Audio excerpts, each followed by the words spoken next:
Oi, gente, bom dia. Tudo bem? Me escutam bem?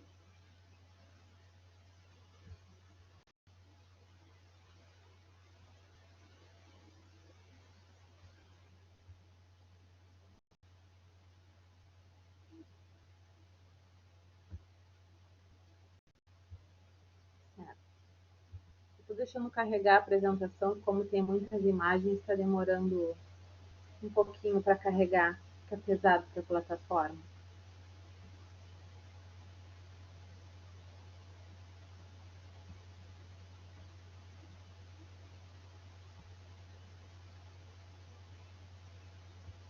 Estou aqui, né, com essa câmera que eu descobri agora que ela me sabota, né? Ninguém me reconheceu ontem na escola.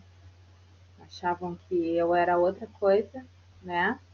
Mas é a minha câmera, né? Fazer o quê? Tô até pensando em comprar uma nova depois dessa.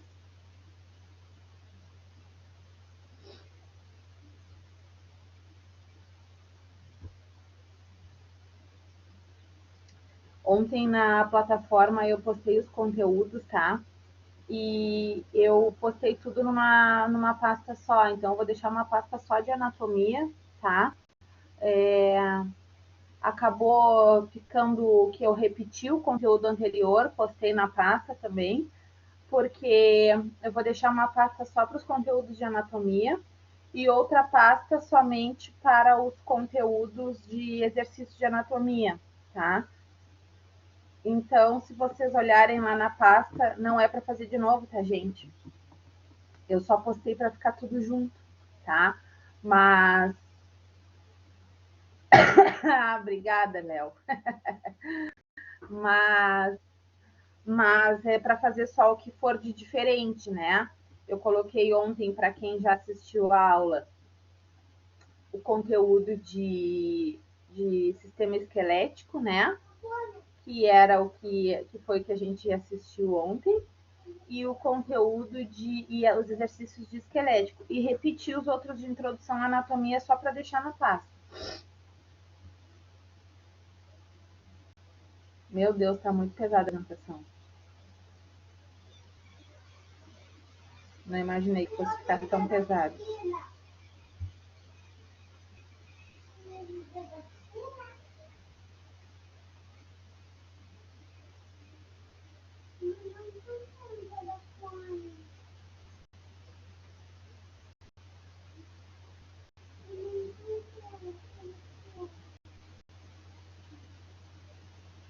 Ah, meu Deus, quantos elogios, eu vou ficar até envergonhada, vou até cobrir meu rosto para não ficar vermelha aqui.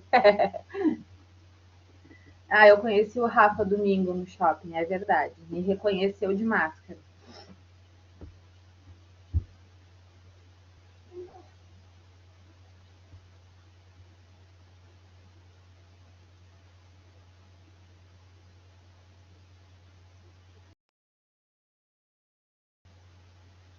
Ah, gente, agora, se não carregar minha apresentação, o que eu vou fazer? Vou cancelar aqui e vou tentar carregar de novo para ver se dá mais rápido.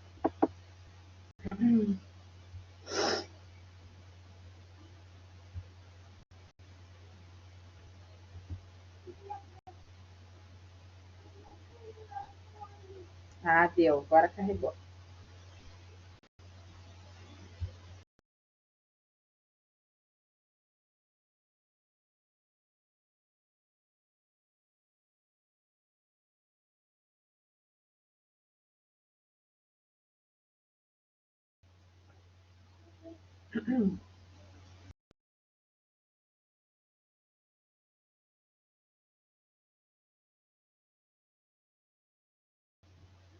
Então, né, vamos começar a aula de hoje. A gente vai falar sobre o sistema muscular. Para quem ainda não viu o esquelético, vai ficar um pouquinho confuso, mas vocês vão entender amanhã tudo como funciona quando vocês verem a parte de esquelético lá na escola, né? São sistemas que trabalham juntos. Por quê? Eu tenho os ossos que dão sustentação ao meu corpo e os músculos que se prendem aos ossos por articulações, né? E geram um movimento nos meus membros, né? Eu consigo ter movimento da cabeça para baixo, todas as partes do meu corpo elas se movimentam, né? Eu consigo movimentar meu pescoço, eu consigo movimentar os braços, eu consigo movimentar o tronco e consigo movimentar as minhas pernas. O único lugar que eu não consigo movimentar é a minha cabeça, né? O meu crânio, porque ele tem suturas ósseas. E como vocês podem observar nessa segunda imagem aqui, no topo do crânio, nós não temos músculos, né? Nós temos o osso, que protege o nosso cérebro, e as meninges, né, que ficam abaixo da calota craniana, que protegem o cérebro também, tá? Então, o sistema muscular, ele protege os ossos e ele nos dá movimento. Então, o que é esse sistema, né? Ele causa a nossa movimentação e também a movimentação de alguns órgãos internos. A gente vai ver no decorrer, né, do curso, a gente tem o sistema cardiorrespiratório, né, que ele tem o auxílio do funcionamento de alguns músculos, inclusive é só para mais ninguém. A apresentação está bem pesada, gente. Só a Mayara não consegue ver? Ou ninguém está conseguindo ver a apresentação? Tá. Tá pesada a apresentação, Mayara. Quem sabe tu conecta de novo para ver se carrega. Tem muitas imagens, porque como não é presencial, eu trouxe imagens para vocês se localizarem. Tá? Então, assim, ó, o coração, ele é um músculo, né? Ele é composto por células musculares miocárdicas que fazem a contração e o relaxamento do coração. A gente também tem tecido muscular nas artérias, a gente também tem tecido muscular no estômago, né? Porque a gente precisa que esses órgãos façam movimentos para nos ajudarem no dia a dia, no funcionamento do nosso organismo. Então, esses músculos, eles correspondem a 50% do peso total do nosso organismo, né? E a contração das estruturas, ela é responsável por diversas funções, tá? Uma delas, como eu já falei para vocês, é a movimentação. Então, ontem, quem estava na aula, a gente comentou, né? Teve um vídeo falando a respeito do peso ósseo, né? No vídeo falava sobre a estrutura óssea, que só uma coisa que eu ia perguntar, quem carregou a apresentação ontem foi o vídeo junto? Quem carregou, acho que a Léo me falou que pegou a apresentação. Não veio junto, eu até ia te perguntar se tu não ias postar, eu achei bem interessante aquele vídeo. Eu achei que tinha ido junto, agora que me ocorreu de perguntar, não, mas eu posto sim, eu tenho ele baixado. Eu posto na plataforma. Tá? E aí o vídeo falava que os ossos, eles correspondem a 20% do nosso peso, mais ou menos, né? Então, hoje a gente está vendo que os músculos, eles correspondem a 50% do nosso peso. E a gente ainda tem mais os órgãos e depois a gordura, né? Claro que isso é uma média, né, gente? Algumas pessoas podem ter mais peso muscular, outras pessoas podem ter mais peso de tecido adiposo, tá? E aqui tem uma imagem da nossa musculatura, o quanto uma atividade simples, como a execução de uma caminhada ou de uma corrida, ela utiliza da movimentação de todos os nossos músculos. Então, por isso que às vezes, quando a gente vai fazer alguma atividade física, que está parado e recomeça, a gente fica com dor em músculos que a gente nem sabia que a gente tinha, né? Porque dói todos os músculos do corpo, porque é liberada uma substância, né, que é o ácido lático, que faz a dor, a gente ficar com dor no músculo, mas é isso que causa a hipertrofia muscular. Tá? Então, aqui tem uma imagem simbolizando o conteúdo de ontem e o conteúdo de hoje, né? Que a gente tem aqui a parte esquelética, né? Fazendo a mesma execução do movimento, e aqui todos os músculos fazendo a execução desse movimento, né? Para a gente ver o quanto a gente engloba todos os grupos musculares em uma simples atividade. Por isso que a corrida é uma atividade cardiometabólica muito intensa, que faz bastante consumo de calorias, né? Porque a gente trabalha a função cardiorrespiratória, eu aumento a minha função cardíaca, aumento a minha necessidade de manter a minha respiração, né?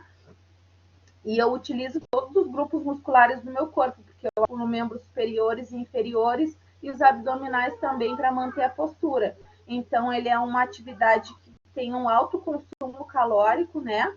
E para quem quer emagrecer e tem condicionamento físico, é só diminuir o consumo e aumentar o gasto, né? Então, começar a ingerir menos alimentos, mas não a moda louca, né? Cortar tudo que é carboidrato, a pessoa fica se sentindo mal, com dor de cabeça, não é assim que funciona.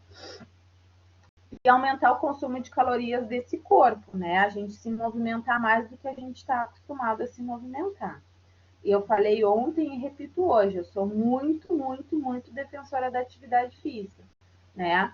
Eu acho que a atividade física é um plano de saúde para o resto da vida. Depois que tu pega o hábito da atividade física, tu faz para sempre. Eu sempre pratiquei, mas no momento com essa função da pandemia, acabei perdendo o foco um pouco em função de não poder ir para academia, né? Mas, de qualquer forma, eu sempre arrumo um jeito de fazer umas 2 vezes por semana, pelo menos, para questão de saúde, não é nem questão física, é de saúde mesmo. Então, né? Quais são as funções dos músculos no nosso organismo? Como a gente está vendo toda a estrutura do corpo, a gente é uma máquina perfeita, né? O ser humano ele é uma máquina perfeita. Nós temos todas as funções, todas as prioridades de uma máquina com um funcionamento perfeito, todas as engrenagens, né? Um sistema, ele impulsiona o outro, ele depende do outro, ele auxilia o outro. Então, a gente tem diversos sistemas integrados trabalhando juntos que garantem a nossa sobrevivência, né? E dentre esses sistemas aqui a gente vai destacar o muscular, porque ele está relacionado com as funções muito importantes do nosso corpo. Garantem a nossa movimentação, a gente consegue ter a estabilização das posições corporais. Então, por exemplo, se eu quiser ficar agachado, vai doer minha perna, porque eu estou trabalhando o meu quadríceps. Se eu quiser me curvar com a perna esticada, vai doer a parte de trás da minha perna, porque eu estou trabalhando a parte posterior da perna, né? Se eu ficar fazendo movimentos de me abaixar e me levantar, eu vou estar atingindo o meu quadríceps, que é um dos músculos do grupo muscular da frente da coxa, e os meus glúteos, né? Porque eu vou estar impulsionando com o calcanhar, automaticamente eu vou impulsionar a parte posterior da minha perna, tá? Não sei se vocês já repararam, mas, né, um curso que eu ainda quero fazer, né, me interessa muito a educação física, mas no momento não de mais 5 anos estudando, né. Já usei 5 anos na faculdade. Na verdade, acho que eu precisaria de uns 15 anos para fazer tudo que eu gostaria. Mas o que me encanta muito é a parte da educação física também, né? Porque a gente tendo uma musculatura trabalhada, a gente está com o nosso organismo protegido, né? A gente está com a nossa estrutura óssea bastante protegida. Então, a gente consegue fazer estabilização de posições corporais. Ah, eu quero fazer. Os meninos aí querem fortalecer a parte superior, né? Querem fortalecer peitoral e dorsal. Vai lá e faz apoio. O que tu vai trabalhar com apoio? Toda essa musculatura dos teus membros, da tua parte superior, da tua cintura até o teu pescoço vai ser trabalhado, porque tu vai estabilizar e impulsionar com a força muscular. Além disso, né, a gente tem a movimentação no sangue, do sangue pela questão do tecido muscular, porque as artérias, elas pulsam, né? A gente vai ver em cardio circulatório que as artérias, elas impulsionam o sangue para ele chegar em todos os polos do nosso corpo. Então, a gente tem na saída do coração, né, a artéria aorta, que é onde ela manda o sangue até o meu dedão do pé, tá? Até o meu dedo mínimo do pé lá, a gente viu ontem em aula que ele é bem pequenininho, né? Até o meu dedinho mínimo lá do pé, ele é irrigado pelo sangue que pulsa através de artérias. Veias não pulsam, tá? A gente tem as artérias que tem tecido muscular para se contrair e mandar esse sangue além. A digestão dos alimentos, né, no sistema digestório, então a gente tem lá que faz peristaltismo, que é aquele trabalho de ondas que o intestino faz, né, e que o estômago também faz para empurrar o bolo alimentar para o intestino. Então tem aquelas ondas, o peristaltismo é justamente isso aqui. É o bolo fecal transitando pelo intestino para depois virar, né, as fezes e ser eliminado do nosso organismo. Por que a gente precisa de água no intestino? Porque esse movimento aqui, ele precisa de líquido para passar. No momento que eu tenho pouco consumo de água, meu intestino vai estar mais seco e minhas fezes não vão conseguir deslizar no trajeto para que sejam eliminadas e aí causa prisão de ventre.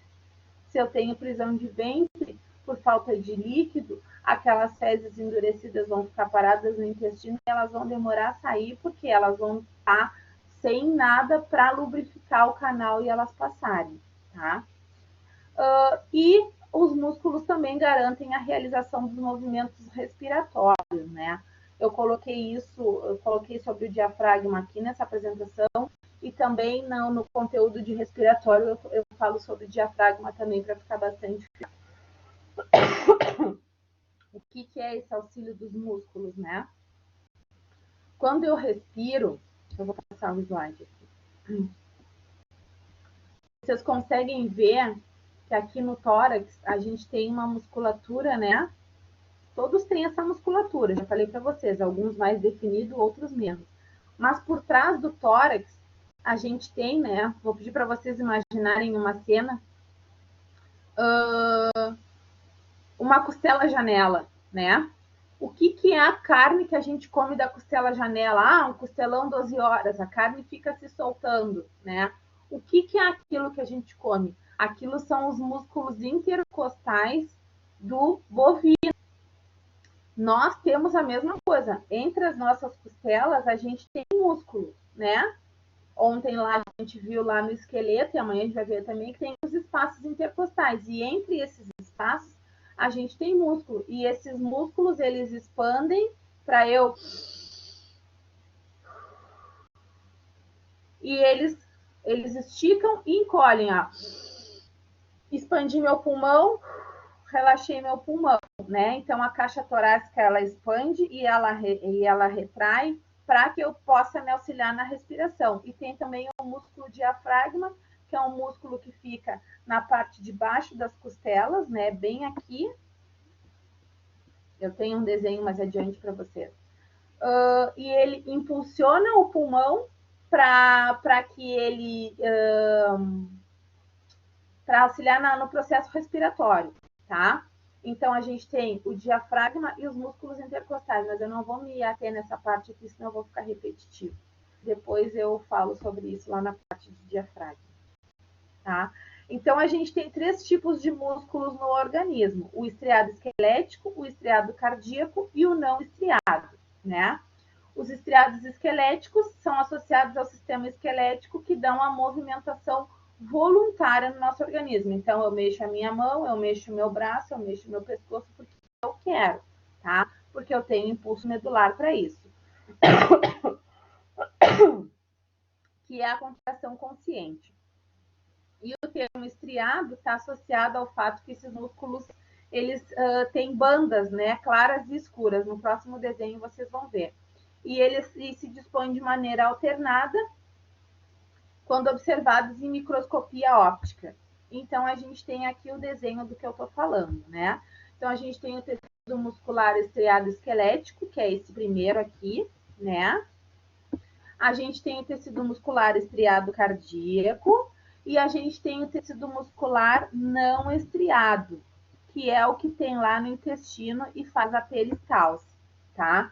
Então, esse músculo estriado esquelético, ele trabalha assim as fibras, ó. Elas se contraem e relaxam, se contraem e relaxam, se contraem e relaxam, tá? A gente tem uma série de acontecimentos bioquímicos ali, né, que fazem essa contração muscular e acabam fazendo a liberação do ácido lático, tá? O músculo cardíaco é esse conjunto de células forma um tecido, né? E esse tecido é o que forma o nosso miocárdio, né? Mio vem de músculo, tá?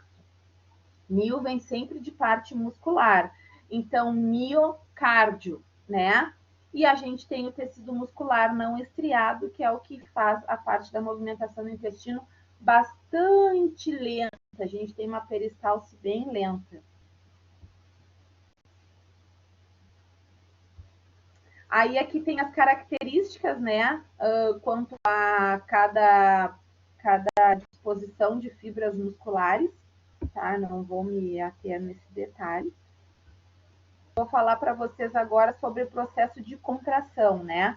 Vou falar de uma forma bastante resumida, mas está bastante descrito nos slides. Então, a gente tem mais de 600 músculos esqueléticos no nosso corpo, né? De contração voluntária. E eles são formados por células que também são chamadas de fibras musculares. Elas têm estriações, né, transversais, então elas são estriadas, né, para que elas possam fazer a contratura. E aí o que faz a contratura muscular são filamentos. Filamentos são filas, né, como se a gente fosse, são linhas de miosina e actina, que são as proteínas com a capacidade de contração. Então, a gente tem essas proteínas dentro dos músculos para causar a contração muscular. A actina e algumas outras proteínas estão associadas, formam os filamentos finos, e a miosina forma os filamentos espessos, tá? Então, aqui tem o desenho certinho de como ocorre a contração muscular, tá? Isso aqui é o exemplo, né, de uma fibra muscular, e aqui dentro a gente tem a parte do músculo relaxado, então o músculo está assim. Se eu pensar no meu bíceps, ele está assim. Se eu pensar no meu tríceps, ele está contraído, né?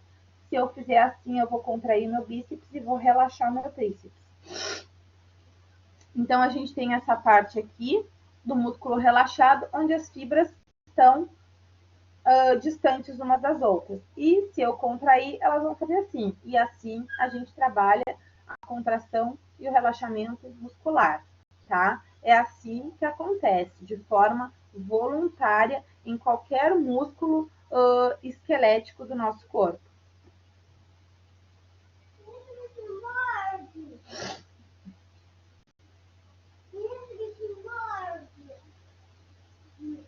Então, aqui a gente tem um exemplo, né, de contração muscular. Então, foi o que eu falei para vocês. Ao mesmo tempo que eu estou contraindo o meu bíceps, tá? Eu estou relaxando o meu tríceps. E se eu estou relaxando o meu bíceps, eu estou contraindo o meu tríceps. Porque o movimento de contração é um movimento de fechamento. E o movimento de relaxamento é o de abertura. Só que enquanto eu fecho o meu bíceps, eu estou abrindo o meu tríceps. Se eu estou abrindo o meu bíceps, eu estou fechando o meu tríceps, tá? Esses são os movimentos de relaxamento e contração. Aqui esse slide está relacionado mais à parte da função bioquímica que acontece na contração muscular. Então, eu não vou, só para fim de informação de vocês.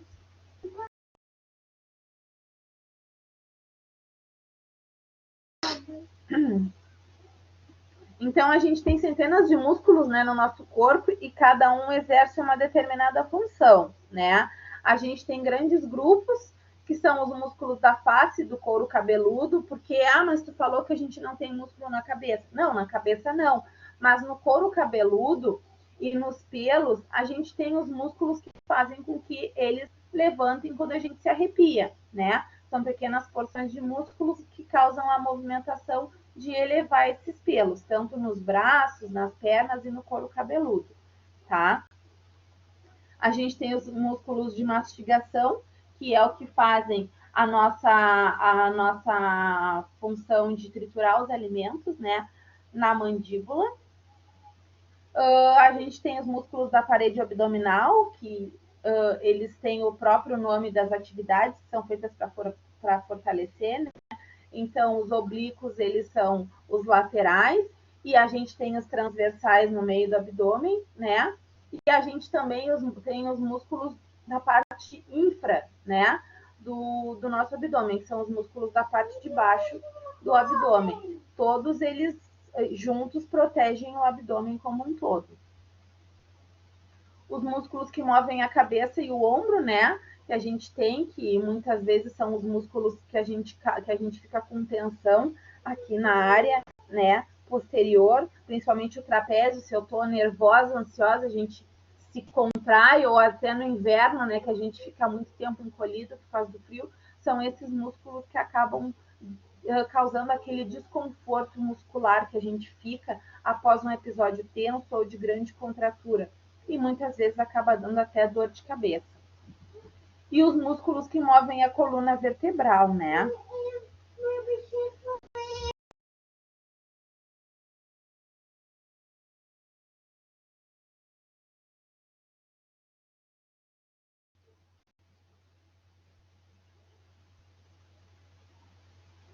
A gente tem os músculos que movem a língua, então a gente tem músculo em todas as partes do corpo.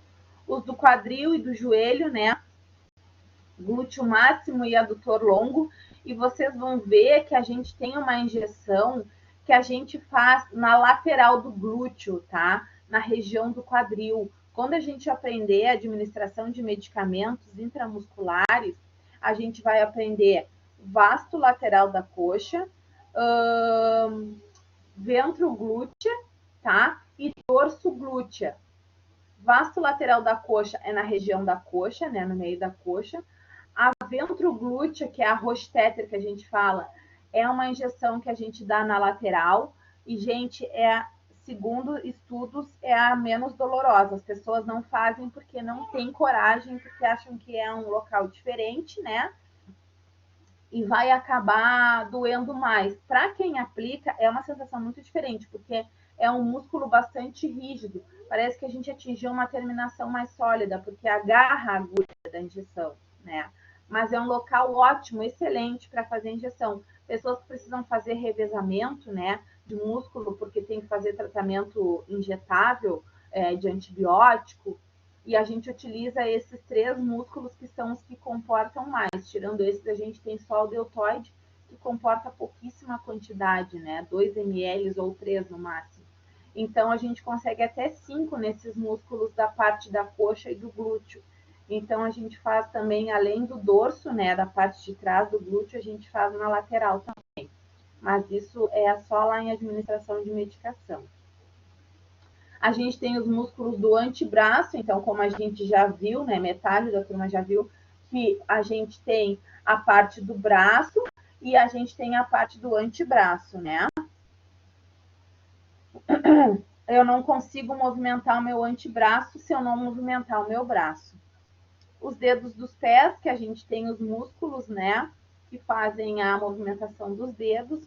Os dedos das mãos, os músculos que movem o punho, né, e a região do carpo ali, que é a região mais próxima do pulso, e os músculos que movem o úmero, que são o deltoide e o supraespinhal, né, que fazem a movimentação desse osso aqui que forma o meu braço.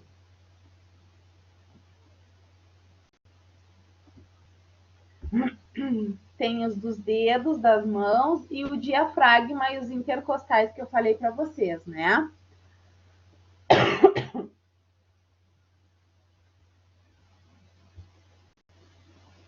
E aqui, então, tem uma estrutura, né, muscular. Eu estou mostrando para vocês, isso aqui é como se a gente fizesse um corte no músculo, tá? E a gente consegue examinar e ver com propriedade as estruturas internas desse músculo. E se eu pegar essa fibra aqui que está destacada, eu consigo retirar de lá de dentro dessa fibra essas estruturas. E aí vocês conseguem ver aqui no final onde ocorre a contração muscular, né? Então, vocês imaginem a quantidade de fibras que a gente tem de miosina e actina para conseguir fazer a contração muscular. E por isso que quanto mais trabalho muscular eu tiver, mais dor eu vou ter.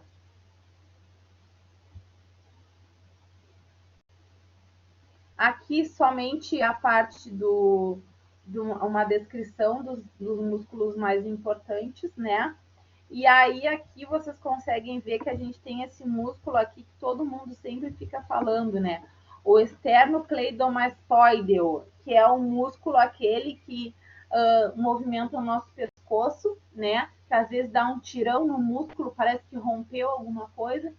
E ele é um músculo que os adolescentes adoram dar o chupão, né? Que deixa marcado ali, porque ele é um grande músculo, é bastante vascularizado e por isso fica marcado, tá? Ué, fechou minha apresentação?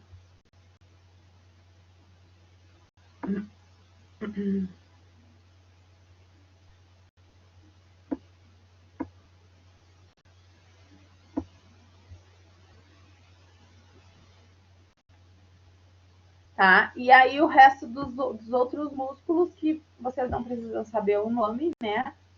De cor, porque eu já falei para vocês que a gente não vai fazer fisioterapia, tá? Mas só a título de curiosidade, esse músculo aqui, então, quando vocês escutarem falar no esternocleidomastoide, vocês sabem que é o músculo do chupão, né? O músculo aquele que dá cosquinha no pescoço. E aí, Léo, essa é para ti, que tu me perguntou ontem e eu fiquei de te responder hoje, né? A respeito das cãibras. O que são as cãibras, né? Aquele processo doloroso que a gente fica sentindo depois e que a gente não sabe o que a gente faz no momento de uma cãibra, né? O que tem que fazer no momento de uma cãibra?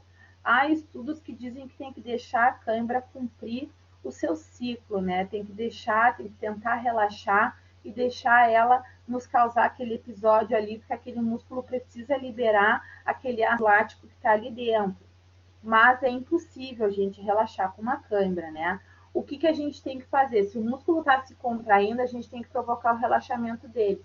Então, se eu tiver com uma cãibra, por exemplo, na minha mão, e a tendência da cãibra é fazer isso aqui com a minha mão, eu tenho que tentar esticar a minha mão o máximo que eu puder, vou esticando, esticando, e é a forma que acontece da cãibra passar. Às vezes a gente fica até com os dedos torcidos, né? Então a gente tem que fazer o movimento contrário da cãibra para que ela passe mais rápido, tá? Porque como é uma contração muscular muito forte, a gente tem que provocar o relaxamento dessa cãibra. Então, o que são as cãibras? São contrações involuntárias dos músculos que surgem após um esforço físico, né? Mas ontem eu caminhei tanto que eu tive cãibra de noite, não consegui nem dormir, porque tu utilizou muito aquele músculo e ele está tendo contrações involuntárias decorrentes desse excesso de esforço que tu fez com ele. Daqui a pouco é posicional, né? Alguma coisa que tu faz ou também falta de potássio, né, Léo? Agora a gente vai ver as causas das câimbras. Após exercício físico ou após refeições, né? Dependendo do que a gente consome e até mesmo durante o sono. Apesar da panturrilha ser o alvo preferencial do incômodo, né? Das repuxadas, pode ter cãibra no abdômen, nas coxas, nos pés, na mão, no pescoço. Eu tenho muito no pé e já tive cãibra no abdômen. Gente, parece que vira ao contrário um gomo do músculo, assim, parece que vira. É uma coisa muito incrível. É uma dor insuportável, né? Mais insuportável do que na panturrilha. Eu senti pior do que na panturrilha. Então, a gente tem duas explicações para o aparecimento dessas cãibras, né? Que é o ácido lático, que é uma substância produzida a partir da queima da glicose durante um esforço físico. Então, o músculo ele utiliza o glicogênio, né, para fazer a respiração celular.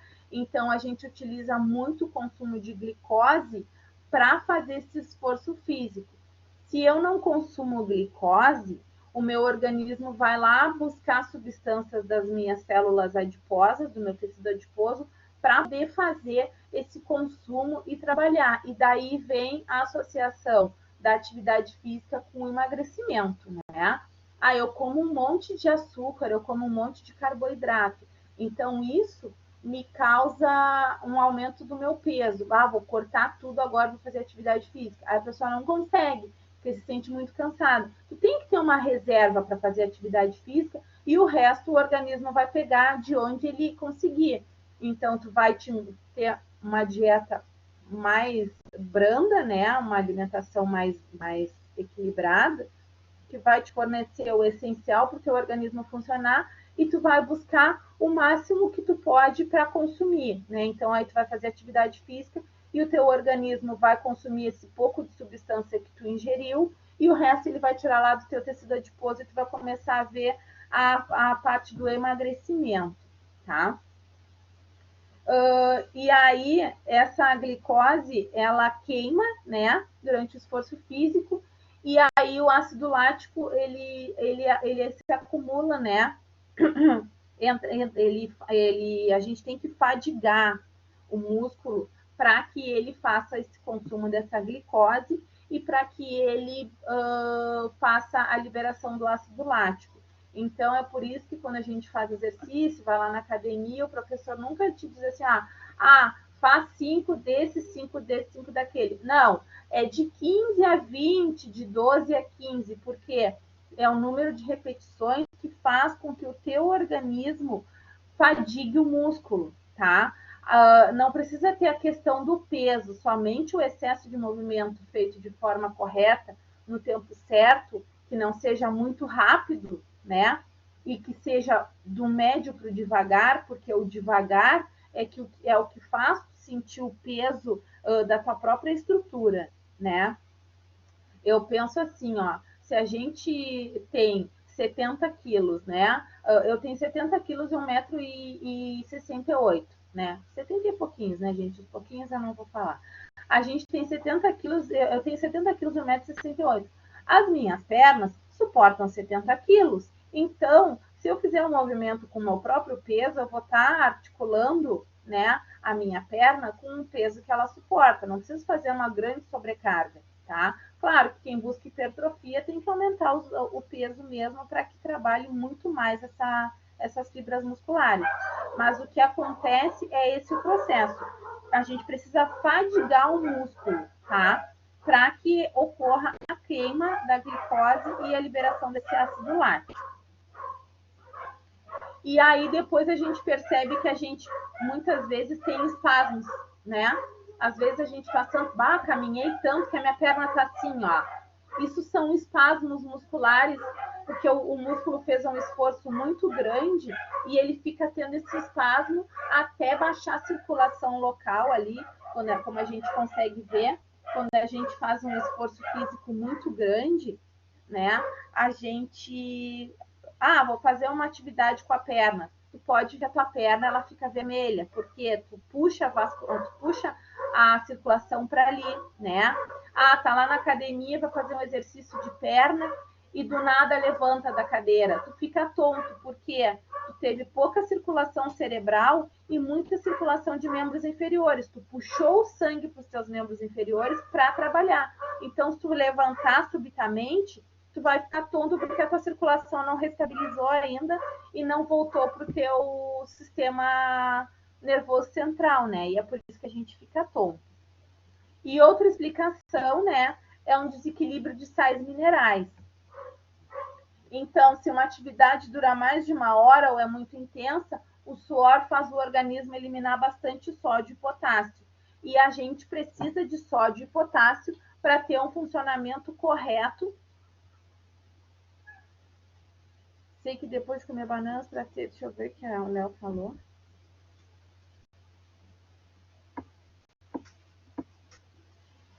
Sei que depois de comer bananas por um bom tempo tem a ver, não sei, mas funciona. Sim, tem muito, muito, muito a ver, né? Quando a gente transpira, a gente elimina sódio e potássio, né? E o sódio e o potássio, eles funcionam diretamente no equilíbrio, né? De minerais do nosso organismo. Então, a gente precisa ter sempre uma média de sódio e potássio ideal para o nosso organismo funcionar bem. No momento que eu tirei principalmente o potássio, né, que é o que favorece a minha contração muscular, eu vou ter cãibras porque o meu organismo vai se contrair como se fosse na busca desse potássio, tá? E aí vocês vão ver, quando a gente vê lá no final a parte de hemodiálise, que muitas vezes as pessoas que fazem hemodiálise, elas saem da sessão de hemodiálise com cãibras enormes pelo corpo todo, porque a hemodiálise é uma filtragem de urina mecânica. E assim como ela tira tudo que está em excesso de ruim, ela tira o que está bom também. Então ela filtra até que ela tira, bem dizer, todo o potássio do organismo dessa pessoa. E como as pessoas dialíticas elas têm que ter uma dieta equilibrada em função do acúmulo de líquido, né? Principalmente eles têm que ter baixo consumo de sódio, porque eles não fazem normalmente hemodiálise todos os dias, é um dia sim, um dia não. Eles acabam perdendo um pouco de potássio que eles têm, tá? E uma fonte de potássio bastante grande é a banana. É verdade isso mesmo, Léo. A banana ela é riquíssima em potássio. Então, quem tem muita cãibra tem que consumir alimentos que tenham bastante potássio. Claro que de forma equilibrada. E não o sódio, né, gente? O sódio só funciona como auxiliar, tá? Essas moléculas ajudam a coordenar o trabalho das fibras musculares e se não são repostas, o músculo fica descoordenado, né? Contraindo demais sem relaxar em seguida. Aí vem as fisgadas. Então, foi o que eu falei para vocês, é como se ficasse procurando o potássio. O músculo fica ali se contraindo porque ele precisa desse potássio e ele não encontra. E aí dá aquela sensação horrorosa de dor que depois fica dolorido pela mesma questão do esforço físico durante a atividade, porque libera o ácido lático no músculo e o ácido lático gera um processo inflamatório, né, nesse músculo. Então, quais são os fatores, né? Falta de condicionamento físico, dieta pobre em vitaminas e sais minerais, diabetes, porque pessoas diabéticas, elas urinam demais, né? Problemas neurológicos, porque daí desencadeia a questão de neurotransmissores, né, dessas substâncias, lesões vasculares, quando eu tenho, por exemplo, muitas varizes na minha perna, eu posso acabar tendo cãibras, porque as varizes, elas obstruem a circulação das minhas pernas, a gente vai falar um pouco sobre isso na parte vascular. Elas obstruem um pouco a passagem do sangue nas minhas pernas, elas deixam em algumas porções insuficiente, e aí eu não consigo ter a vascularização daquele local para conseguir ter um funcionamento ideal do meu músculo. A insuficiência renal, né? Porque daí eu não consigo distribuir essas substâncias no meu organismo de forma correta, e quando eu retiro tudo, no caso da hemodiálise. E a síndrome das pernas inquietas, aquelas pessoas que passam o dia inteiro com a perna, sempre fica com a perna assim, né? Sacudindo a perna sempre. E isso gera um excesso de esforço das pernas e é uma questão involuntária para quem tem. A pessoa que tem a síndrome das pernas inquietas, quando ela se dá conta, ela já está com a perna sacudindo. E isso está fazendo muito esforço, principalmente na panturrilha. Quando a gente apoia a ponta do pé e fica fazendo isso com a perna, eu estou forçando a panturrilha, né? Como se a panturrilha fosse a parte de trás do meu antebraço aqui. E eu vou ficar forçando e vai acabar me dando cãibras pelo excesso de esforço das síndromes das pernas inquietas.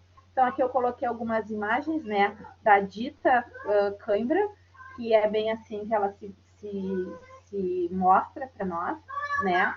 São contrações horrorosas e a gente tem que tentar esticar esse músculo para diminuir essa cãibra. E o torcicolo? O que é o torcicolo, né? É aquela dor que a gente tem após um episódio muito tenso, ou após dormir de mau jeito, ou após dar uma virada súbita do pescoço, tu vira assim, parece que faz um cleque lá dentro. E parece que rompe alguma coisa. Na verdade, tu fez um movimento muito brusco e o teu organismo não estava pronto para isso, né?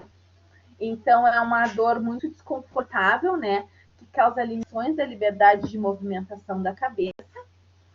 E a pessoa geralmente fica com o pescoço inclinado para um único lado. Então, se eu fico com dor aqui, a tendência é ficar assim, e quando eu tiver que me movimentar, eu vou me movimentar com o meu pescoço rígido, porque o fato de eu virar o pescoço vai estar impedido por causa da contratura desse músculo, né? E acontece quando a contração muscular é muito forte na região da cervical, na região do pescoço. As fibras ficam tão apertadas que pode acontecer até mesmo problemas na circulação do sangue. Então, o que acontece aí? Esse músculo vai ficar contraído e vai acabar prejudicando a vascularização, porque ele não vai permitir, ele vai ficar assim, ele não vai permitir que o sangue tenha uma circulação plena ali. Pode acontecer o torcicolo congênito também, né? Que afeta os bebês pela posição que eles se encontram no ventre da mãe, né? Às vezes os bebês se geram assim e aí eles ficam com aquele músculo enrijecido. Mas são questões que se resolvem com fisioterapia, tá? E aí pode acontecer por causa do parto também, alguma atração muito forte da cabeça, né?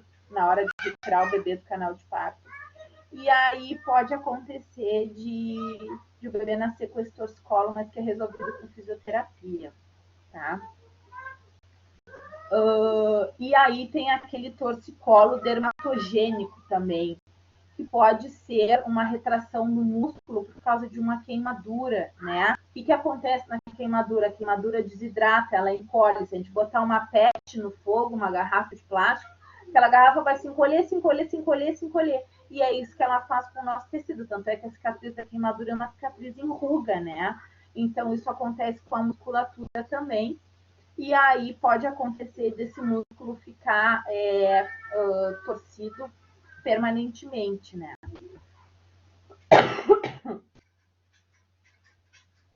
Então, o que causa, né? Esse torcicolo? É uma contratura, né? Que o organismo tem no objetivo de proteger a nossa cabeça e a coluna cervical. Então, um trauma, um acidente de carro, dormir de mau jeito, me virei, bati a cabeça, bati a região do pescoço, tu vai ficar com esse torcicolo aí, vai ficar doendo. Ou tensões emocionais, né? Que foi o que eu falei para vocês. A gente fica muito tempo assim, a gente acaba contraindo toda a região dorsal superior e a região cervical. Do posicionamento eu já falei. Pode ser também causada por hipertireoidismo, que causa uma alteração na região da tireoide aqui, que acaba comprimindo a musculatura, porque a glândula da tireoide ela fica aumentada, ou algum tumor no pescoço, que também vai acabar causando a compressão desse músculo. Então, o que a gente sente, né? Dor intensa, a cabeça virada para um lado, né? Ficou o desenho em cima aqui, a imagem. Dificuldade de movimentar a cabeça, rigidez ou inchaço dos músculos.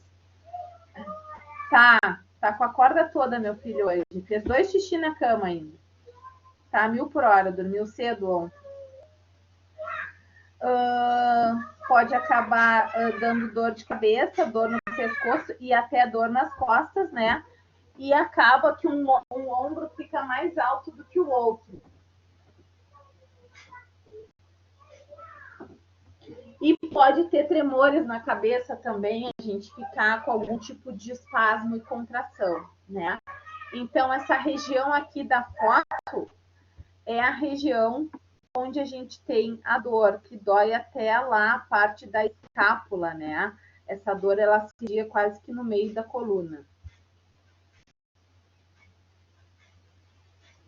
E aqui é a região, né, dando o exemplo aqui, da região que a gente fica dolorido, né? Na região que atinge esse torcicolo, né?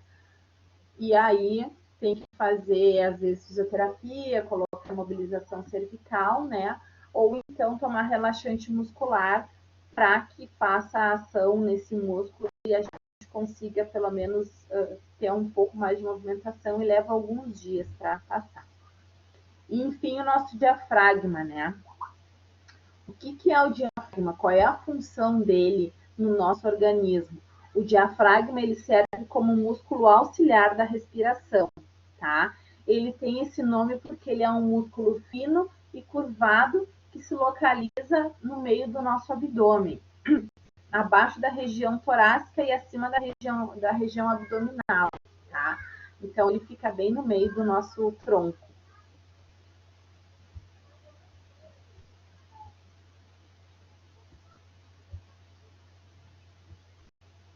Então, ele é uma lâmina músculo-tendínea, a gente fala, né?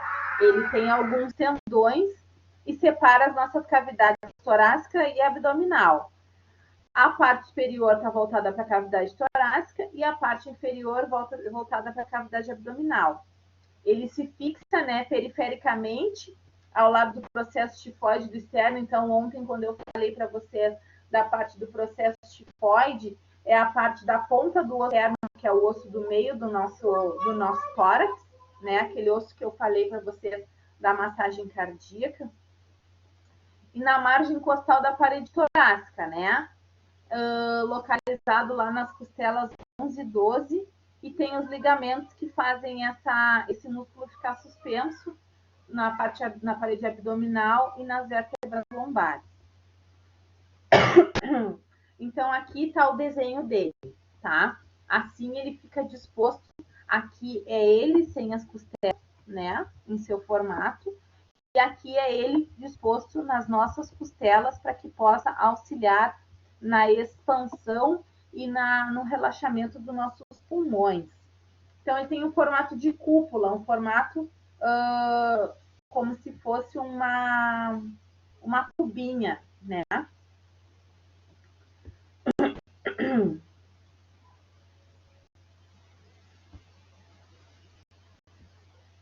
E nos movimentos respiratórios ele tem uma função primordial. Ele altera significativamente o tamanho vertical do tórax. Então, é o tamanho do vertical. Tá? As fibras do músculo convergem para uma região tendinosa chamada centro tendíneo. Isso são só explicações anatômicas, tá, gente? Então, quando o músculo contrai-se na inspiração, a cúpula é puxada e ocorre a depressão da estrutura. E quando ocorre o relaxamento na expiração, o diafragma eleva-se, tá? É ao contrário do que vocês estão pensando. Na imagem vocês vão entender.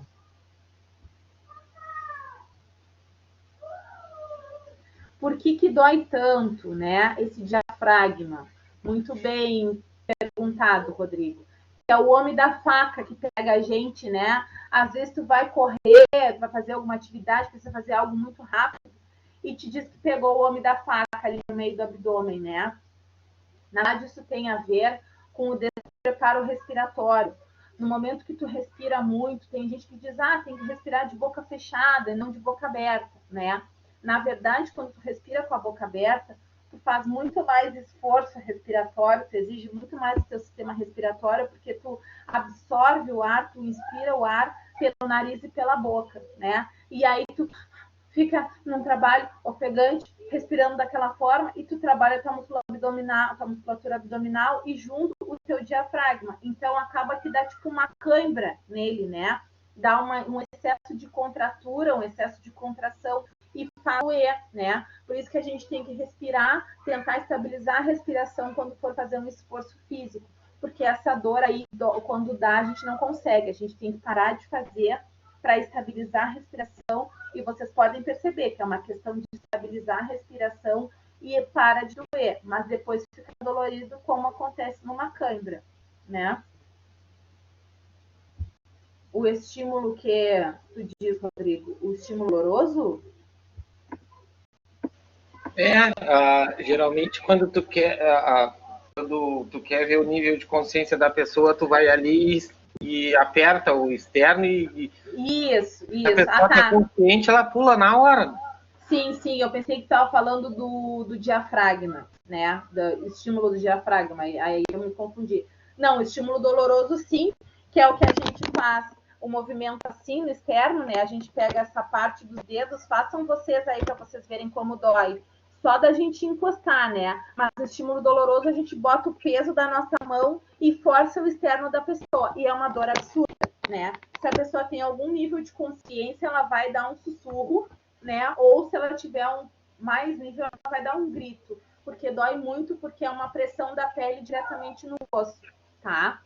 Então O que dói é o externo, não é o diafragma. Não, o diafragma ele fica abaixo das costelas. O diafragma ele dói quando a gente corre, porque ele é um músculo que fica assim e ele auxilia no processo respiratório, né? Como ele é um músculo, ele dá cãibra. Mas o que dói aqui no externo é a compressão da pele direto no osso, porque a gente não tem quase músculo aqui.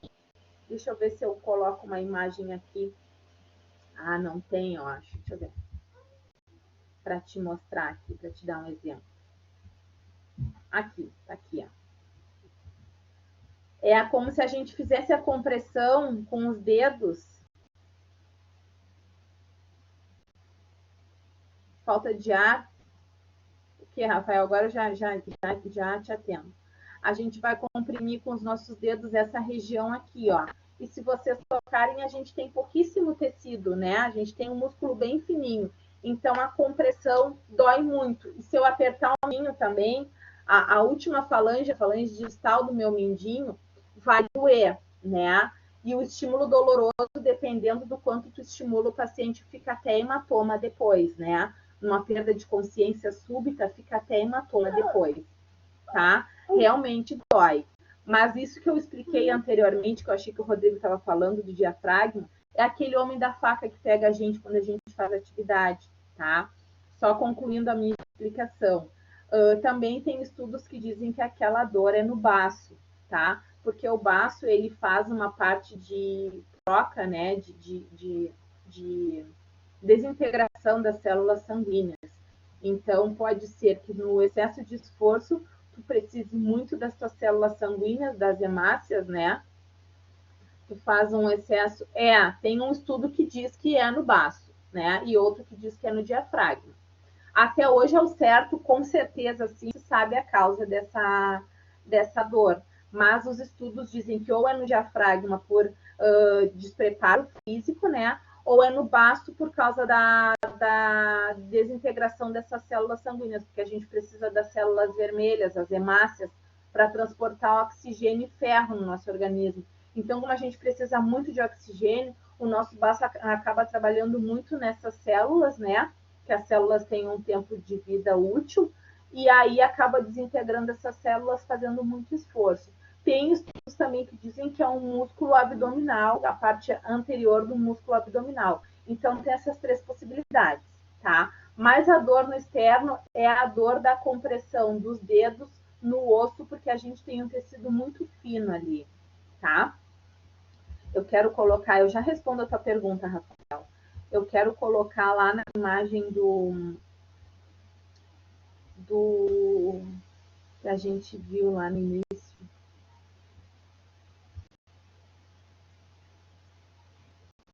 Para mostrar para vocês a parte que eu estou falando. Aqui.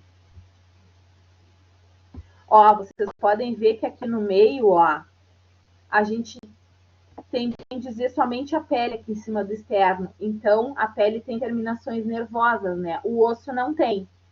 Tanto é que é uma dor superficial, mas a pele tem terminações nervosas e é na pele que dói. Assim como apertar o mindinho também. Apertar o mindinho dói, mas não dói tanto como comprimir o externo, tá? Agora vamos adiante. Fala, Rafael, o que é essa pergunta? Deixa eu ver. Ana, a minha pergunta é assim, ó. Tipo, eu tive um tempo, há muito tempo atrás, meu irmão, nós dois brigamos e ele me deu um soco. Ele me deu um soco nessa parte que tu falou, diafragma. Me deu uma falta de ar. Uhum. Acontece. Porque isso foi um golpe no músculo, né? Que te auxilia na parte de respiração. Então, aquele músculo, ele sofreu um impacto e ele não conseguiu trabalhar te auxiliando na expansão pulmonar. Então, tu ficou com uma respiração superficial, tu não conseguiu expandir Sim. E relaxar o teu pulmão da forma correta. Tu estava respirando, mas, na verdade, tu não estava tendo a expansão pulmonar correta para te sentir oxigenando de forma ideal, né? Porque a gente precisa de um... Isso. Né? Então, ficou superficial. Mas depois que parou, que reduziu a pressão do impacto, esse diafragma ele volta ao normal, né? Sim, sim. Um soco nessa região aí é bastante doloroso, porque a gente tem os músculos abdominais, a gente tem o estômago, né? E Sim, a gente sim. tem toda essa parte aí, tá? É por isso que tu ficou com falta de ar, tá? Obrigado. Ou melhor, dispneia. Dispneia. Começamos a falar em termos técnicos. Dispneia, que é mais bonito, tá?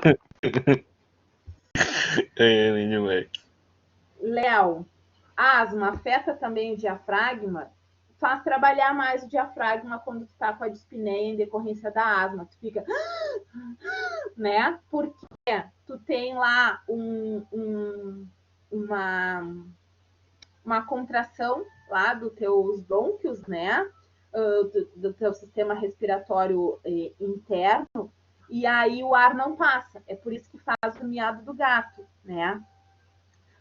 O sibilo, né? Tu faz uma contratura daquela parte, o teu organismo faz e o ar não passa. Então tu faz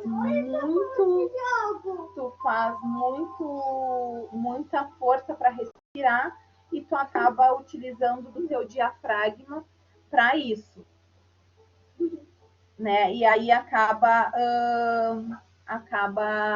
afetando a tua funcionalidade do diafragma.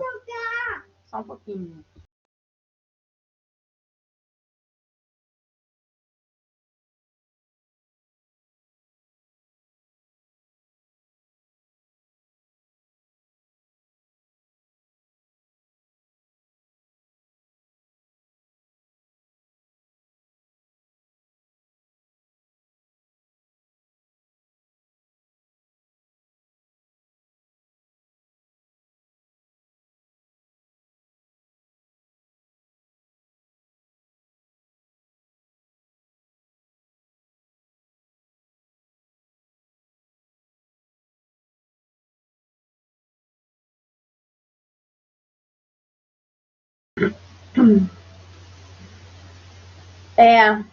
É verdade. Já falo da tua parte, Marinês. Isso, Léo. Por que causa tontura em crises mais intensas? Se a gente respirar muito rápido, a gente vai ficar tonto, porque a gente vai fazer uma respiração superficial, né? A gente vai ver lá na parte de respiratório que a gente faz a hematose lá nos alvéolos pulmonares, que é a porção menor dos pulmões, né? Onde a gente faz a troca gasosa, a gente troca oxigênio, absorve oxigênio e elimina gás carbônico. Se eu não respiro corretamente, eu não absorvo o oxigênio ideal e eu não elimino o gás carbônico. E o aumento, o acúmulo do gás carbônico no meu sistema, né, na minha circulação, ele vai me causar tontura, porque o gás carbônico ele é tóxico. É o que a gente sente de máscara, esse desconforto, essa sensação de má respiração, de respiração insuficiente com a máscara, é porque a gente está acumulando gás carbônico. Então, é por isso que estão orientando que quando a gente estiver sozinho, em lugar onde a gente possa respirar ar puro, sem contato com pessoas próximas, que a gente não utilize máscara, porque a hipercapnia, né, que é o acúmulo de gás carbônico, ele é tóxico para o coração. Pode acabar fazendo um desequilíbrio, né, do nosso pH. E aí a gente pode fazer uma acidose ou uma alcalose respiratória, que é bastante, dependendo da situação, a pessoa pode acabar tendo que internar no hospital, né? Em um quadro bastante grave, mas isso não é que tu vá ter isso, Léo. Mas a respiração superficial, ela faz com que a gente não oxigene corretamente e o nosso cérebro, ele vive de glicose e oxigênio. Se a gente não tem glicose e oxigênio suficiente para fazer o nosso cérebro funcionar, ele vai acabar entrando em colapso. E quando o cérebro ele não funciona corretamente por falta de oxigenação ou por falta de circulação, ele faz o quê? O organismo é inteligente, ele te deita. Ele te faz cair para tu estabilizar os teus sinais, né? E por isso que ele causa o desmaio. O que é a tendência do desmaio? É tu cair, né? E dependendo da causa desse desmaio, a gente levar os membros inferiores, porque isso facilita o retorno venoso, vem sangue para o nosso cérebro, oxigena o nosso cérebro e aí a gente se sente melhor. né? Então, isso é o que vai acabar causando a síncope, né? Que é o estado de mal-estar que te leva ao desmaio, né? Tu tem uma síncope, né? Que é o desmaio. Então, se tu respirar superficialmente, tu não oxigena, acumula gás carbônico e tu fica tonta por causa desses fatores, tá? Quando a gente está com hipoglicemia, quando a gente está com açúcar baixo, né, a glicose baixa, a gente também se sente tonto, porque o cérebro ele não funciona sem glicose, né? Por isso que a gente tem que comer um monte de doce para ter uma funcionalidade cerebral ideal, né? A gente precisa consumir a glicose de forma ideal para manter o equilíbrio da nossa estrutura. Mas, de fato, em resumo, né, isso a gente vai falar lá em circulatório também, que quando a gente deita, a gente facilita o retorno venoso, porque as nossas veias, elas têm estruturas assim, dentro. Que elas, como elas não impulsionam, essas estruturas permitem que o sangue vá na direção de cima. Já que a artéria leva para baixo, a veia deixa ir para cima, mas não deixa voltar, né? Então, se a gente facilita o retorno venoso, a gente faz isso com a veia e o sangue vai para o nosso cérebro, tá? Agora, falando da Marinês. É verdade, Marinês, se comprimir o tórax, tu impede a expansão pulmonar e aí a pessoa não oxigena e vai acabar desmaiando pelo mesmo fato que eu falei para Léo aqui, tá? O cérebro ele precisa de oxigênio para funcionar. Então, no momento que eu não tenho oxigênio, o meu organismo ele desliga para diminuir esse consumo, né? E para estabilizar essa taxa. Aí, às vezes, por isso que às vezes a gente desmaia e acorda sozinho, porque a gente mesmo se restabelece, né? Agora, se for um desmaio de uma causa tóxica ou patológica, aí muitas vezes tu não consegue acordar sozinho. Mas se for por uma questão fisiológica, tu acaba voltando ao normal o mais rápido possível, né? Não tem problema o palavrão, às vezes sai, né? Mas essa compressão e essa brincadeira é bastante perigosa, né? Porque tu impede a expansão pulmonar e não deixa o diafragma trabalhar, tá? Então, mais uma vez, eu repito que o nosso organismo ele é muitíssimo inteligente, né? Ele é uma máquina perfeita.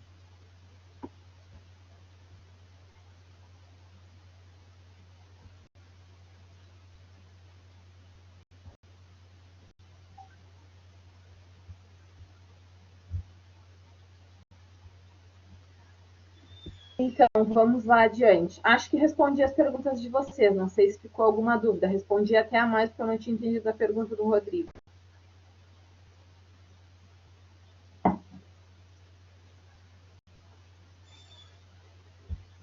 Adiante, então.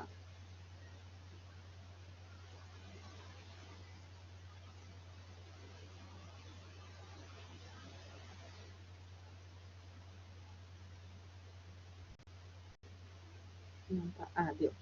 Então, olha só o que acontece, né? Na parte da respiração. Então, eu tô aqui, ó, o meu desenho, ele está inalando o ar, e aí acontece que as costelas se elevam, né? E os músculos intercostais, eles fazem essa contração para que eu consiga fazer a expansão do meu tórax, né? E aí o diafragma ele se contrai para que eu consiga ter essa expansão pulmonar, tá? Mas ao mesmo tempo que ele se contrai, ele puxa para baixo, porque aí ele permite uma expansão pulmonar. Então a contratura puxa essa cúpula para baixo e aí faz o meu pulmão expandir, né? Quanto mais eu consigo expandir minha caixa torácica, mais eu consigo expandir o meu pulmão. Então, ele permite, na contração, ele permite que o meu pulmão tenha esse espaço de se distender, né? A gente pensa que ele empurra, mas não, ele empurra no esvaziamento, tá? E aí, então, ele se contrai, o meu pulmão, o meu tórax está assim, né? E os meus músculos intercostais vão funcionar. Então, o meu diafragma, ele vai fazer assim, o meu pulmão vai achar espaço para se distender. Aí ele vai voltar e o meu pulmão vai fechar. E aí ele vai puxar e o meu pulmão vai se abrir. E ele vai voltar e vai empurrar o meu pulmão para ele esvaziar, como se eu apertasse um balão para ele esvaziar. tá? E aí ele se movimenta para cima e faz o meu pulmão esvaziar e o ar sai contendo CO2. Então, quando ele se abre, eu inalo o O2, né, presente no ar. A gente tem uma concentração de 21% de oxigênio no ar ambiente. Então, eu vou respirar e o meu diafragma vai permitir que o meu pulmão expanda. Aí vai entrar lá na minha circulação oxigênio, vai entrar no meu coração lá o sangue com CO2, né, com gás carbônico, vai passar lá pelo pulmão, vai pegar esse oxigênio, vai voltar para o meu coração e vai sair pela minha aorta para oxigenar todos os sistemas do meu corpo. Enquanto isso, a função do meu pulmão é somente trabalhar, expandindo e o diafragma dando espaço para ele, e depois ele contraindo e o diafragma expulsando ar, né, como se fosse o esvaziamento de um balão. E essa é a posição do nosso diafragma entre todos os nossos órgãos abdominais, tá? Conseguem ver que aqui no meio do... Deixa eu trocar a cor da caneta. Aqui no meio do nosso pulmão fica o coração, um pouquinho mais lateralizado para o lado esquerdo do tórax, mas ele fica centralizado, tá, gente? Ele fica bastante centralizado no nosso tórax. Então, coração e pulmões trabalham sempre juntos. E aqui vocês conseguem ver a imagem que ele precisa dar espaço. Então, quando o meu pulmão expande, ele empurra o meu diafragma para baixo, né? E ele dá espaço para o pulmão se expandir. Depois ele empurra e esvazia o pulmão. Nessa imagem aqui, os pulmões estão vazios, tá? E aí aqui no meio tem a parte cardíaca, e esse espaço aqui onde se localiza o coração e os pulmões, a gente chama de espaço mediastino. E acreditem se quiser, tem pessoas que têm câncer nesse local. Aí é difícil, né, gente? Um câncer no espaço mediastino que atinge coração e pulmões, né? É bastante complicada a situação. E aí, então, pode falar, Léo. Sabe que ontem eu vi uma matéria assim que eu fiquei meia. A gente vê uma coisa tão simples, né? Um casal lá brigou e a namorada enfiou a tal agulha de narguilé, que eu não sei o que é isso. Esse aqui enfiou bem no bico do peito ali do cara, né? E acertou o coração e o cara morreu na hora. Eu fiquei assim, né? Ai, que horror. Sei lá, né? Pegou um espaço entre as costelas e conseguiu perfurar, né? Porque se é uma agulha, perfurou o músculo, perfurou o coração. Que barbaridade isso. As pessoas agem sem pensar, né? Sim, né? Nada, imagina. Que horror. Eu acho que a Amanda também tinha levantado a mão. Tu queria falar alguma coisa, Amanda? Agora que eu me lembrei que a Léo levantou a mão. Foi a Amanda?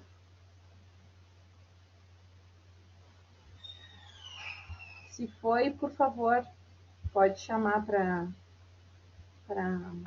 falar, tá, Amanda?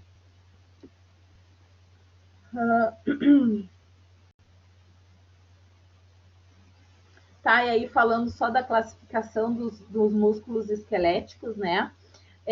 Eles fazem parte dos órgãos, né? Eles não recebem denominação própria, assim como o músculo estriado cardíaco, que é só o do coração, né? E a gente tem mais de 600 músculos no nosso corpo, que representa 50% de toda a nossa massa corpórea. E eles são classificados com base em diversos critérios: a origem, a inserção, a ação, a função, a forma e o arranjo das fibras e o número de cabeças, tá? Então, exemplificando aqui para vocês a parte... eu tenho um desenho aqui, acho que está no próximo. A parte de inserção. Então, o local, né, de origem do músculo é onde ele está fixado para que ele tenha uma base de ação. E a inserção é o ponto móvel, né? Que a gente pode causar o movimento. Então, o glúteo mínimo, por exemplo, é o músculo responsável pela abdução da coxa e tem a origem na superfície lateral do ilho. É nesse músculo que a gente faz a injeção Rostetter que eu falei para vocês, tá? Rostetter é o nome da pessoa que idealizou esse procedimento. Tá, então tá, Amanda. Não, só achei que tinha alguma dúvida, só para não deixar passar. Então, a gente tem a origem desse músculo na lateral, e ele é um músculo que faz a abdução, abre a perna, né, no sentido lateral, tá? E a inserção tá anterior no fêmur, mais precisamente na região do trocânter, naquela parte que eu mostrei para vocês lá da articulação coxo-femoral, e eu vou mostrar amanhã de novo para quem for na aula, tá? Então, a gente tem os músculos extensores, flexores, adutores, abdutores, rotatores, supinadores e pronadores, tá? Os extensores, eles estiram um membro, os flexores fazem a flexão desse membro, né? Os adutores levam um membro em direção à linha mediana do corpo, então vocês podem ver que um conteúdo vem do outro, agora a gente tem que saber onde é a linha mediana e saber onde esse músculo age, né? Os abdutores movem o membro para fora dessa linha, então se eu faço uma adução, eu trago para a minha linha média, se eu faço uma abdução, eu afasto da minha linha média. Minha linha média está aqui e a minha mão está lá, então ela está afastada, né? Os rotatores, que giram os membros, né? Os supinadores, que viram a palma da mão para cima, então eu estou supinando. E os pronadores, que colocam a palma da mão para baixo. Então, pronado. Prona é a posição que os pacientes com Covid estão ficando para fins de descompressão pulmonar. Então, pronado é de barriga para baixo, tá? É a posição que se faz, por exemplo, apoio, né? A posição do exercício de apoio. E eles podem ser classificados como agonistas ou antagonistas, né? Os músculos agonistas, eles se responsabilizam diretamente pelo movimento desejado, sendo os principais agentes na execução do movimento. E os antagonistas são os músculos que oferecem resistência. Isso, na academia tu faz adução e abdução. A adução é para dentro, né, Rafael? A cadeira adutora é o que tu trabalha a parte interna da coxa, e a abdutora é a que tu trabalha a parte externa da coxa, mais precisamente o músculo do lado do quadril, tá? Credo, que horror, coisa boa, né? Essa atividade. Dói, mas é bom. Então, os antagonistas, eles oferecem a resistência na ação do músculo. E os sinergistas são os músculos que auxiliam, né? Eu também amo, sinto muita falta, mas eu não tenho onde deixar meu filho para poder ir para academia agora, né? Então, estou me virando quanto eu posso. E a gente tem o arranjo de fibras, né, nos músculos, que são fibras paralelas ou oblíquas, né?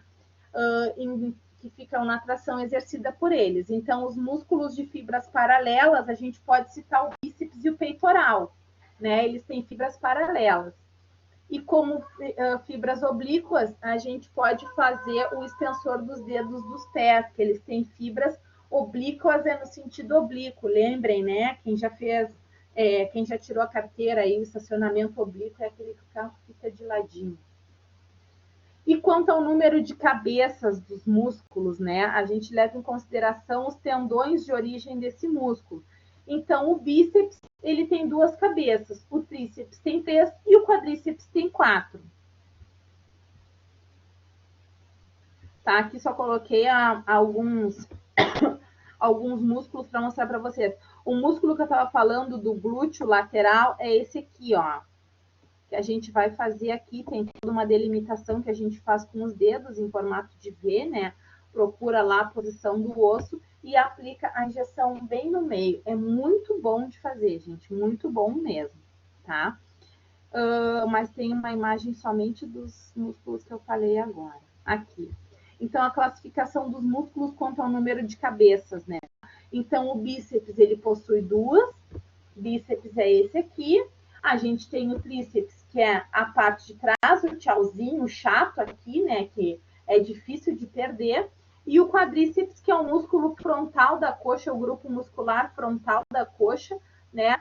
Que é aquele bem difícil de ganhar. A pessoa tem que ter 4, 5, 6% de gordura no corpo para conseguir visualizar esse músculo de forma ideal, né? Senão ele fica coberto pela gordura e a gente não consegue visualizar ele. Aqui está o exemplo dos grupos musculares de frente, de costas e de lado, né? Então, a gente consegue ver na parte branca os ligamentos, né? E na parte vermelha são os músculos. Então, vocês veem que a gente tem ligamentos e músculos por todo o nosso corpo. Aqui coloquei para vocês, né, um exemplozinho que eu adoro, um mapa mental, e eu tenho achado vários exemplos de mapas mentais na internet, senão eu ia fazer, né, mas ia me tomar muito tempo. Então, eu coloquei os exemplos do mapa mental aqui, somente um resuminho de todo o nosso conteúdo. Aqui um pouco mais exemplificado, né, um mapa mental também, já contendo o local de cada músculo, né, que é o mesmo que tem no conteúdo aqui.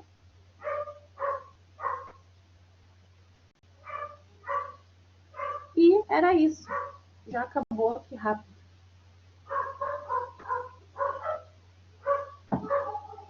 Alguém tem alguma pergunta para fazer? Alguém tem mais alguma dúvida para tirar? Mais alguma pergunta para fazer? Tá? Para quem, então, vai amanhã, né? Cadê a minha divisão aqui?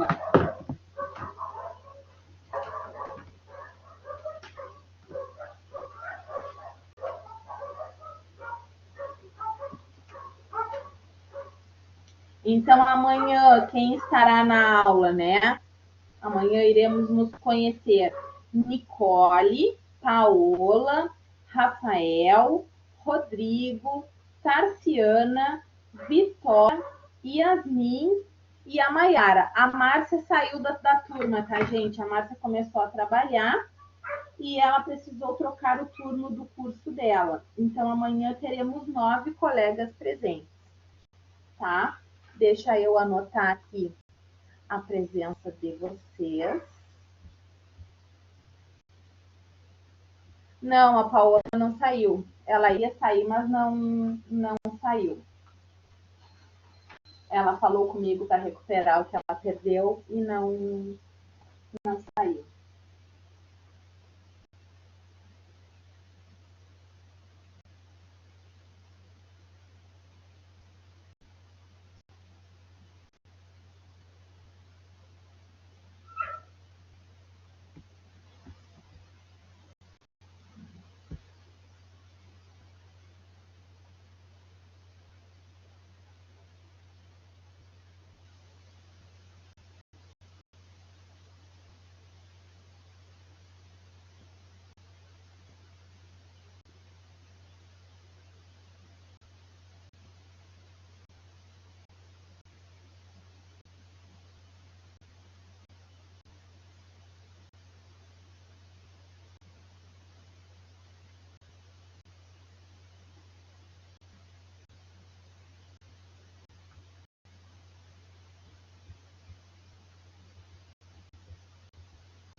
Onde caiu e a Thaís.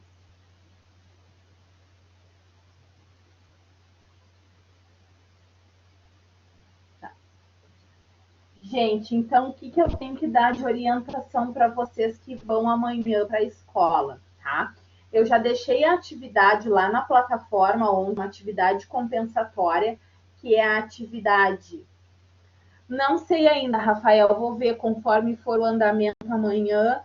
E eu tenho aula para dar sexta-feira, mas eu vou ver como é que a gente vai ficar amanhã, porque bem puxadinho esses conteúdos, vocês têm bastante exercícios para fazer, né? Então, eu deixei como atividade compensatória lá na plataforma a atividade que vai compensar o grupo 1 na quinta e o grupo 2 na terça, né? Porque o grupo 1 esteve presente na terça-feira, e aí vai fazer atividade para compensar que quinta-feira eu vou estar com o grupo 2, e assim sucessivamente. É só uma atividade para vocês compensar a presença de vocês, tá? Então, quer entregar a atividade, entrega. Não quer entregar, vai ficar com falta, tá? Só isso. Uh, De roupa. Me tira daqui.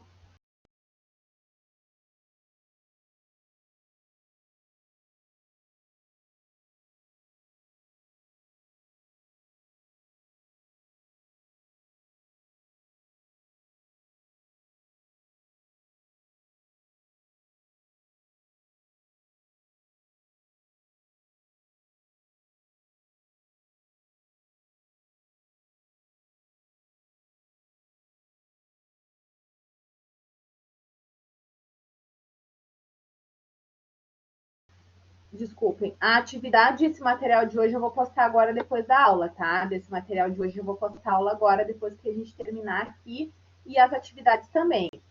Quem já for fazendo a atividade para compensar a frequência, já pode ir mandando, já estou recebendo lá, tá?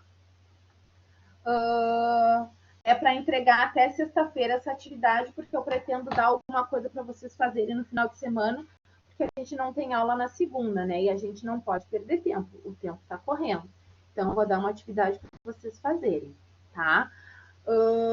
Quem for amanhã para a escola não precisa levar outra muda de roupa, tá, gente? Vocês vão com a roupa que vocês estão, só levem as máscaras de vocês, a gente tem a demarcação lá no chão para o posicionamento das cadeiras, e vocês só precisam higienizar o calçado antes de entrar no laboratório, tá? Tem álcool a 70 na entrada do laboratório, vocês vão borrifar na parte de cima e de baixo do calçado de vocês, vão secar com papelzinho e toalha e pode entrar no laboratório, tá? Semana que vem eu vou pretender que a gente continue, vamos tentar continuar nesse ritmo de nos encontrarmos às terças e quintas, né? Conforme o protocolo. E aí a gente vai se encontrar na terça. Eu vou fazer outro grupo, né, para terça-feira e para quinta, para que a gente possa conhecer mais colegas nesse meio tempo, né? Sim, Rafael, os 2 grupos entregam o trabalho até sexta, isso. Conforme for fazendo, já pode enviar, tá? E depois eu vou fazendo uma mistura das pessoas dos grupos para que vocês possam ir se conhecendo, tá? Então, vou postar as atividades agora e vou postar o conteúdo agora. Se alguém ainda tem alguma dúvida, pode tirar comigo. Se não tem, nos vemos amanhã, a outra metade da turma, às 9 horas lá na escola. Tá bem? Entendido para todos?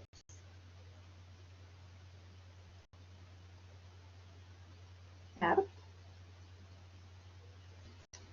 De nada. Isso, Marinês vai descansar, que está cansado. Ah, eu já conheço a Léo. Tu não. Tá? Então, amanhã nos vemos para nos conhecermos. E aí, conforme for, eu vou passar o que a gente vai fazer na sexta-feira. Tá bem? Bom dia para todo mundo e nos vemos amanhã. Tá? A aula está gravada, mais tarde eu vou postar essa gravação. Até mais, gente.